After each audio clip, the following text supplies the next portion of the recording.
Pour le matériel, un véritable casse-tête.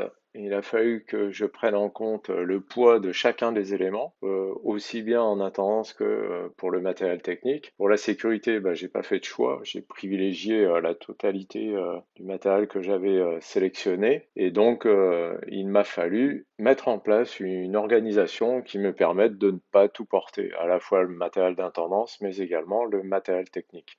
Donc on va voir un peu comment j'ai procédé. Sur le fond de carte, vous avez en jaune la frontière et en bleu l'itinéraire que je vais suivre. Donc on se rend compte que sur la première partie, très peu de sommets qui nécessitent du matériel technique. Donc sur cette partie-là, j'ai privilégié le matériel de bivouac. Ensuite, sur la partie médiane, donc sur la partie des Pyrénées centrales, beaucoup plus de sommets qui nécessitent du matériel technique. Donc j'ai donc décidé de couper cette partie-là au col du Somport, endroit où j'allais échanger le matériel de bivouac contre le matériel technique. Ensuite, quand on observe la troisième partie du périple, on constate également que les sommets qui sont envisagés ne demandent pas de matériel technique. Donc au port de la Bonègue, à nouveau, rencontre pour rééchanger le matériel technique pour le matériel de bivouac. Je me suis dit que sur cette partie-là, j'allais peut-être être fatigué de ce que j'avais fait avant, et donc j'ai décidé d'alléger le matériel de bivouac en privilégiant essentiellement cabane, abri et éventuellement refuge.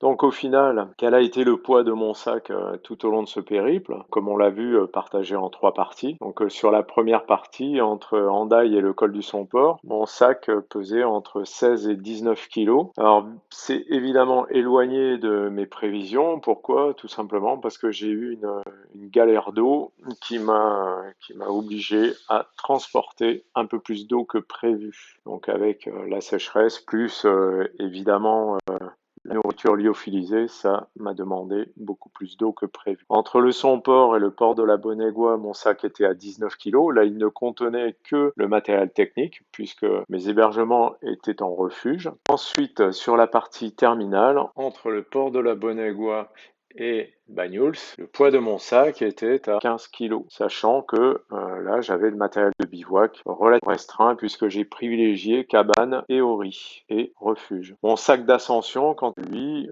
pesait au maximum 7 kg.